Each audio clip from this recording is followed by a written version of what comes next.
Hello അസ്സാം വലൈക്കും. അങ്ങനെ റൂമിൽ നിന്ന് ഞങ്ങൾ ഫ്രഷ് ആയിട്ട് എങ്ങടെ പോകണമെന്ന് വെച്ചാൽ ലാൽബാഗിക്കാണ് പോണത് കേട്ടോ.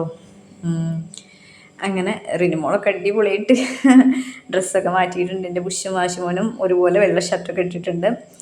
എടോ ഇവിടെ എന്താണെന്നറിയോ, ഭയങ്കര ബ്ലോക്കാണ് കേട്ടോ. റോഡ് പറഞ്ഞറിയിക്കാൻ പറ്റുന്നില്ല, അത്ര ബ്ലോക്കാണ്.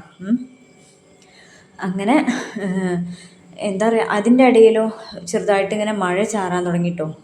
പക്ഷേ കുറച്ച് നേരം ആ മഴച്ചാറ്റിലുണ്ടായുള്ളൂ. അങ്ങനെ ഞങ്ങൾ വൃന്ദാവൻ ഗാർഡനിലെത്തി. വണ്ടി അകത്തേക്ക് വിടണമെങ്കിൽ ഇവിടുന്ന് ഇങ്ങനെ ഈ ടിക്കറ്റ് എടുക്കണം കേട്ടോ. അതെടുത്ത് കഴിഞ്ഞിട്ട് ടോക്കൺ പോലെ ഒരു ടിക്കറ്റ് അതെടുത്ത് കഴിഞ്ഞ് ഞങ്ങൾ അവിടെ എത്തി. വണ്ടിക്ക് പാർക്ക് ചെയ്തിട്ട് ഞങ്ങൾ അകത്ത് കയറിയിട്ട് എടോ എന്ത് ഭംഗിയാണ്! ഇതൊരു മലയല്ല, ഒരു വിശാലമായൊരു പാറ. എന്ത് രസമാണിത് കാണാനെന്നോ. എത്രങ്ങാനും ടൂറിസ്റ്റുകളാണ് ഇവിടെ. ഈ പാറയുടെ അവിടെയും ഇവിടെയൊക്കെ ആയിട്ട് എന്താ പറയുക, പച്ചപ്പും പൂക്കളും ഫോട്ടോസൊക്കെ എടുക്കാൻ അടിപൊളിയാണ് കേട്ടോ. ഇതിൻ്റെ ഓരോ പാർട്ടായിട്ട് ഞാൻ നിങ്ങൾക്ക് ഇങ്ങനെ കാണിച്ചു തരാം കേട്ടോ. ഒറ്റയടിക്കൊന്നും ഇത് ഇങ്ങനെ ഷോർട്ടിൽ കയറണില്ല. അപ്പോൾ വലിയ വീഡിയോ എടുക്കാനായിട്ട് എനിക്ക് താല്പര്യമില്ല, ഷോർട്ട് എടുക്കണുള്ളൂ. പിന്നെ ഇതിൻ്റെ മുകളിൽ കണ്ടില്ലേ ഒരു അമ്പലം പോലെ, ഇവിടെ ഇങ്ങനെ കച്ചവടക്കാരും ഉണ്ട് കേട്ടോ.